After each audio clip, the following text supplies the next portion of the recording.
오늘 성경 말씀은 요한복음 20장 19절에서 23절입니다. 오늘 말씀은 부활하신 예수님께서 제자들을 찾아가셔서 만나시는 장면입니다. 예수님은 십자가에서 돌아가신 후 장사되어 캄캄한 무덤 속에 있으셨습니다. 하지만 죽으신 후 3일 만에 그 캄캄한 무덤을 막은 돌을 열고 세상으로 나오셨습니다. 즉 부활하셨습니다. 예수님은 죽음의 권세를 이기시고 부활하셨고 이로 인해 이 땅에는 죄인이 죽음에서 해방되는 놀라운 영적인 대변혁이 일어난 것입니다. 반면에 제자들의 모습은 아주 암울했습니다. 제자들은 예수님을 죽인 유대인들이 자신들도 죽일 수 있다는 두려움 속에 사로잡혀 있었습니다. 그래서 그들은 함께 모여 문을 꼭 잠그고 숨어 있었습니다. 예수님이 부활하신 그날 아침에 무덤을 찾았던 여인들이 와서 예수님이 부활하셨다는 소식을 전했지만 제자들은 그 여인들의 말을 믿지 못하였습니다. 제자들은 여전히 한 집에 모여 문을 걸어 잠그고 두려움 속에 갇혀 있었습니다. 예수님은 그런 두려움과 절망 속에 있던 제자들을 찾아와 주셨습니다. 마가복음 16장 4절에 보면 예수님은 11제자를 보시면서 그들에게 믿음이 없으며 마음이 완악한 것에 대해 꾸짖으셨습니다. 예수님이 돌아가시기 전에 그토록 다시 사실 것을 예고하셨는데도 이 예수님의 부활에 대해서 믿었던 제자가 한 명도 없었던 것입니다. 하지만 예수님의 제자들은 예수님의 꾸지람을 들어도 기뻤습니다. 예수님이 부활하셔서 자신들 앞에 오신 것만으로도 크게 기뻤고 죽음의 두려움에서 해방되었습니다. 예수님이 제자들에게 오신 것은 단순히 자신이 부활하심을 증명하시고자 하심이 아니었습니다. 앞으로 제자들이 해야 할 사명을 주시기 위함이었습니다.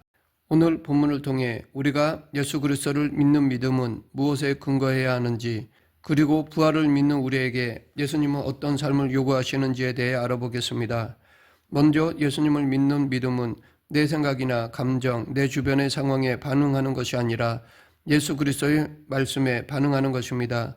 제자들이 두려움 속에서 방 안에서 스스로를 가두어 놓은 모습은 예수님을 믿는다고 하지만 내 생각과 내 감정에 사로잡혀서 믿음으로 제대로 반응하지 못하고 살아가는 사람들의 모습을 보여줍니다. 예수님은 십자가를 지시기 전에 제자들에게 당신이 누구인지를 확인하셨습니다. 그때 주는 그리스도시요 하나님의 아들이십니다 라는 믿음의 고백을 베드로를 통해서 들으시고 기뻐하셨습니다. 그리고 예수님 자신은 대제사장들과 서기관들에게 고난을 받고 죽어 3일 후에 다시 살아날 것을 말씀하셨습니다. 예수님께서 죽으셨다가 부활하실 것을 한 번도 아니고 3번씩이나 말씀해 주셨습니다. 심지어 예수님이 돌아가시기 며칠 전에도 예수님은 제자들에게 자신의 죽음과 부활에 대해 말씀하셨습니다. 그런데 제자들은 자신들의 믿음의 고백에 제대로 반응하지 못했습니다. 예수님의 죽으심 앞에서 그 믿음의 고백대로 반응하지 못했던 것입니다. 만약 제자들이 예수님이 하나님의 아들이고 구세주인 것을 믿는다면 그들은 예수님이 다시 사시겠다는 말씀을 믿고 그 믿음으로 반응했어야 했습니다. 즉 그들은 예수님이 부활하시겠다는 그 날이 오기 전 토요일 밤에 자신들이 모여있던 집의 문을 열고 무덤으로 갔어야 했습니다. 로마 군사들이 무덤을 지키고 있으니 가까이 가지는 못한다 하더라도 멀리서나마 예수님께서 부활하실 것을 기대하며 설레이는 마음으로 부활의 예수님을 맞을 준비를 했어야 했습니다. 적어도 예수님의 부활하실 것이라는 말씀을 믿었다면 그들은 그 방 안에서 나왔어야 했습니다. 그러나 그들은 정작 예수님의 부활을 믿지 못했습니다. 이들처럼 지금도 예수님을 믿는다고 하면서도 내 생각과 감정, 주변의 상황이라는 방 안에 갇혀서 신앙생활을 하는 사람들이 있습니다. 아무리 생각해도 사람이 죽었다가 살아난다는 것은 말이 안 돼. 다른 것은 다 믿을 수 있는데 사람이 죽었다가 다시 산다는 것을 믿을 수가 없어. 예수님을 죽인 유대인들이 반드시 나도 죽일 거야 라고 생각했던 제자들처럼 지금도 다른 말씀은 다 순종할 수 있는데 이 말씀만은 내 상황에 맞지 않아. 내가 순종할 수 없어 라고 생각하는 사람들이 있습니다. 그러나 믿음은 내 생각과 환경에 기초하는 것이 아니라 예수님의 말씀에 기초해야 하는 것입니다. 마가복음 16장 14절에 예수님은 제자들에게 나타나셔서 그들을 꾸짖으셨는데 그 이유는 그들의 믿음 없는 것과 마음이 완악한 것을 꾸짖으시니 이는 자기가 살아난 것을 본 자들의 말을 믿지 아니함일러라 였습니다. 믿음은 예수님의 말씀에 근거해야 합니다. 예수님께서 살아나시겠다고 하신 말씀에 근거해서 행동할 때 그것이 믿음이 됩니다. 예수님이 부활하셨다는 것을 전하러 여인들과 두 제자가 와서 예수님의 부활을 증거할 때 그 방 안에 있던 제자들은 비록 예수님을 직접 보지 못했지만 예수님의 말씀과 그 말씀이 사실이라고 증거하는 사람들의 말을 듣고 믿어야 합니다. 그리고 그 믿음의 근거에서 행할 때 그것이 예수님께서 기뻐하시는 믿음이 됩니다. 많은 사람들이 믿기 위해서 눈에 보이는 증거를 요구하지만 진정한 믿음은 하나님의 말씀을 그대로 받아들이는 것입니다. 사람의 생각과 감정, 환경은 언제나 바뀔 수 있습니다.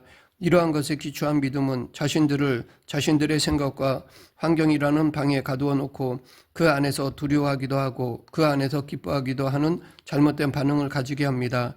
자신의 생각과 환경에 근거한 믿음이 아니라 하나님의 말씀에 기초한 믿음이어야 합니다.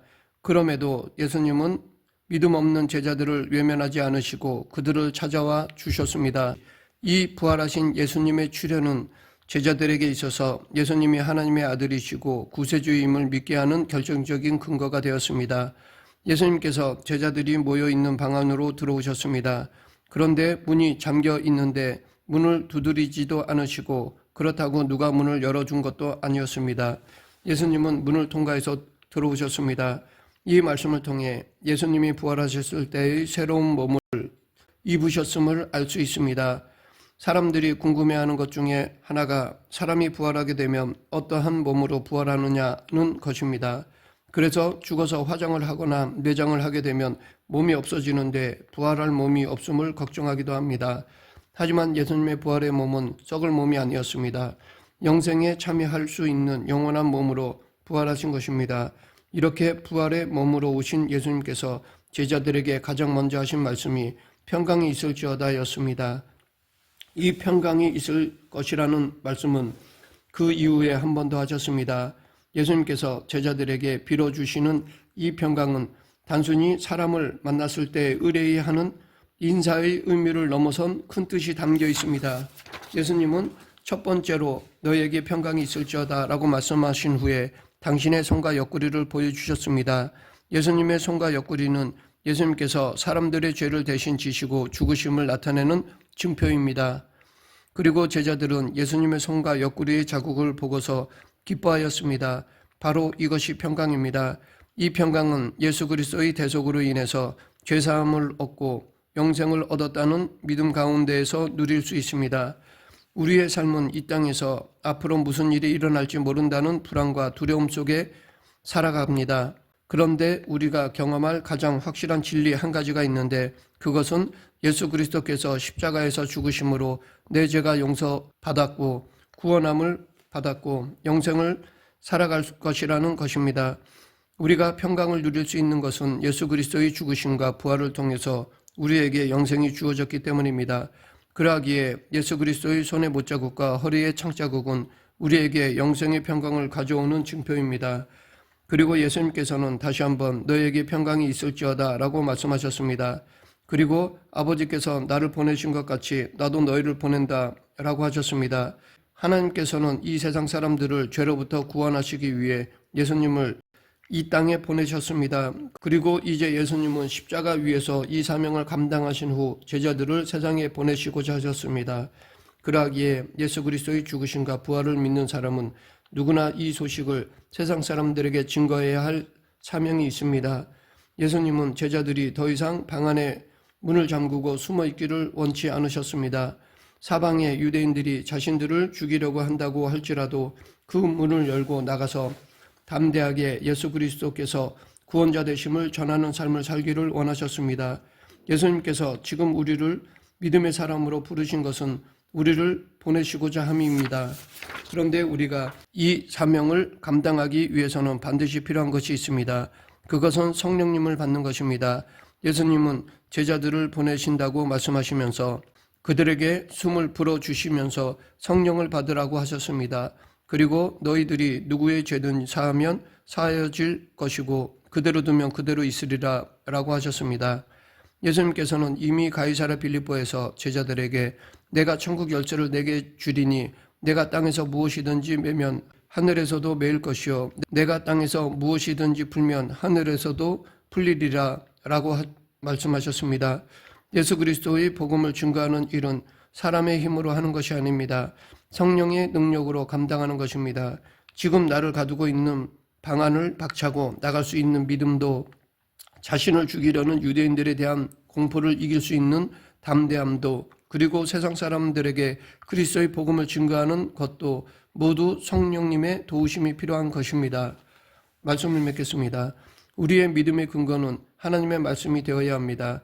내 생각과 감정, 환경에 근거한 믿음이 아니라 하나님의 말씀에 근거한 믿음이어야 합니다. 부활 사건이 바로 그 대표적인 사례입니다. 그리고 예수님은 당신의 구속의 사건을 통해 우리가 평강을 누리기를 원하십니다. 그리고 그 평강의 소식을 세상 사람들에게 증거하기를 원하십니다. 그러므로 우리는 성령의 권능으로 이 세상을 향해서 그리스도의 복음을 전할 수 있습니다. 하나님이 주시는 참 평안을 누려야 합니다. 우리 모두 성령의 권능으로 이 예수님의 부활 소식을 전하는 성도가 되길 축원합니다. 기도하겠습니다. 사랑과 은혜가 풍성하신 하나님 아버지, 예수님의 부활을 믿고 이 부활 신앙으로 살아가는 저희 모두가 되게 하여 주시옵소서. 예수님 이름으로 기도드립니다. 아멘.